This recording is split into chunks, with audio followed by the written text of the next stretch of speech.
How somebody can come along and claim that Jesus was only a myth, I shall never know. Just quickly to tick them off. Cornelius Tacitus, first century historian, he writes from the second century into the first, gives us a year-by-year account of what happened in ancient Rome. And for the year 64, he reports the Great Fire of Rome happened under Nero's administration. And Nero's throne is tottering because it happened on his watch. So, to keep from being overthrown, Nero then has to search for other scapegoats. And he lands on the Christians. First time they show up in secular history. He says, the Christians are named, careful scholar, he says, the Christians are named for a Christ who was crucified by one of our governors, Pontius Pilate. And the pernicious superstition was almost eradicated, but suddenly it gained new vigor again. You want an outside proof for the resurrection and Pentecost? There it is. That very fact alone proves that his concession that there was a Jesus crucified by Pilate and had followers is absolutely authentic historically, because it satisfies the great criterion of embarrassment. How does a professor of ancient history figure out if something claimed 2,000 years later really happened? The guy may be padding his story, may be telling a fairy tale. So how do we know that a fact claimed by an ancient historian is true? There are 12 tests, but two of the biggest. First is the criterion of multiple attestation, meaning, are there a lot of different sources not copying from one another that agree that this happened? Then that's a pretty firm. I mean, a lot of people say Julius Caesar assassinated Ides of March, Julius Caesar, and it keeps going around. And yeah, probably happened. The other one is the criterion of embarrassment. You're arguing in a given direction, and yet you come across evidence that contradicts your thesis. But you got to admit it because everybody knows it's true. But you build a wall around it trying to explain it away, right?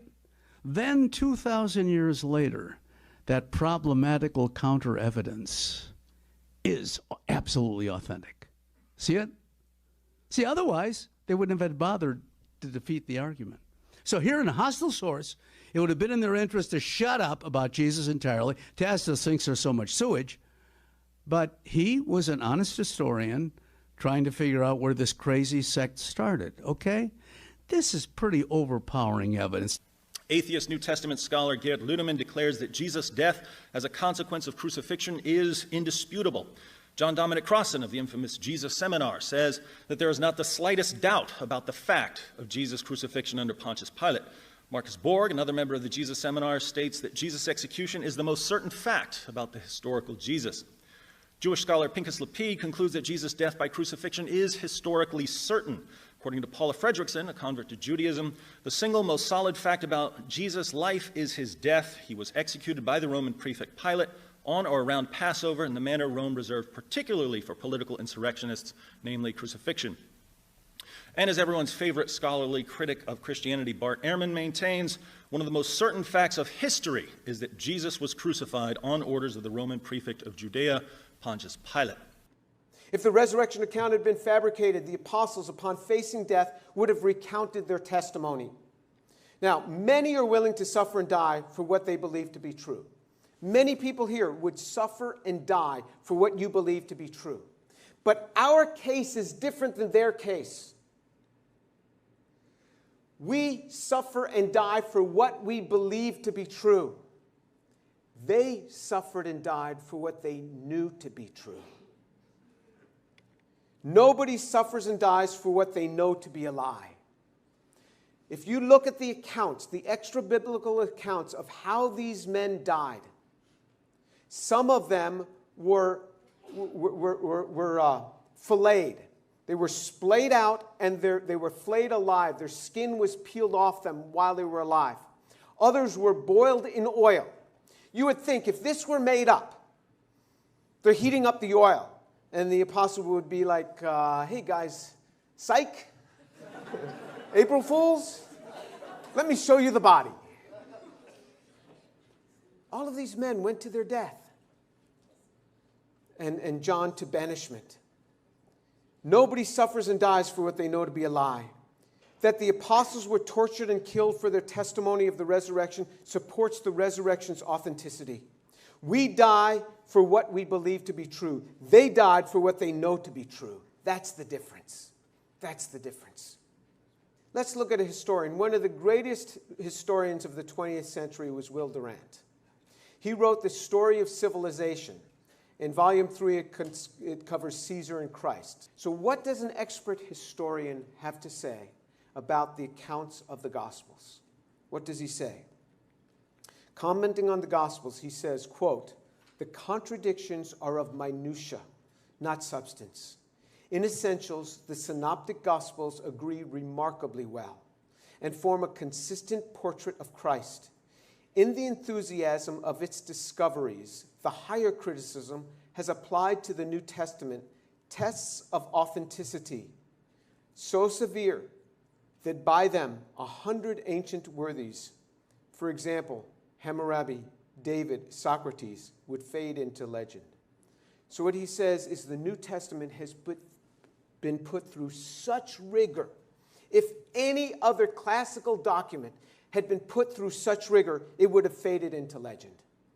Nothing has withstood the attack like the Gospels. This is what he has to say about the Gospels. He goes on.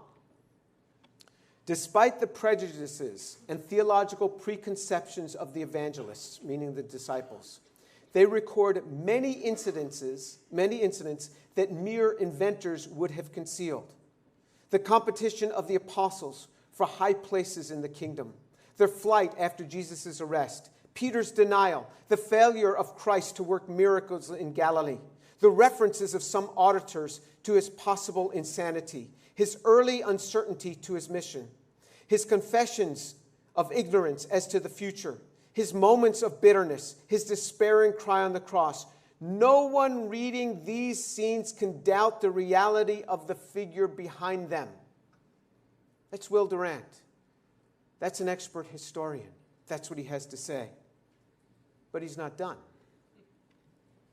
That a few simple men should in one generation have invented so powerful and appealing a personality, so loft an ethic, and so inspiring a vision of human brotherhood, would be a miracle far more incredible than any recorded in the gospel. After 2 centuries of higher criticism, the outlines of the life, character, and teaching of Christ remain reasonably clear and constitute the most fascinating feature of the history of Western man. This is what a man writes who looks at this purely as a historian, not as a Christian, but as a historian. Brooke Foss Westcott, who was a texture critic, who said, "There is no historical incident better or more variously supported than the resurrection of Jesus Christ." Dr. Paul L. Mayer, professor of ancient history, says no shred of evidence has yet been discovered in literary sources, epigraphy, or archaeology that would disprove that the tomb in which Jesus was buried was actually empty on the morning of the first Easter. Dr. Simon Greenleaf, a Harvard University professor of law, states, "According to the laws of legal evidence used in courts of law, there is more evidence for the historical fact of the resurrection of Jesus Christ than for just about any other event in history." Dr. Frank Morrison, rationalistic lawyer, after spending 3 years of study to disprove the resurrection, he found that the weight of the evidence compelled him to conclude that Jesus actually did rise from the dead. Consequently, he wrote the book Who Moved the Stone, a classic book that basically follows his journey to that conclusion. And then C.S. Lewis, a literary genius, you all know him. You probably have, hopefully, if you haven't read his book, you need to read it. After evaluating the basis and the evidence for Christianity, he concluded that in other religions there was no such historical claim as a resurrection has in Christianity. Thus, using literary criticism, he accepted the resurrection as fact.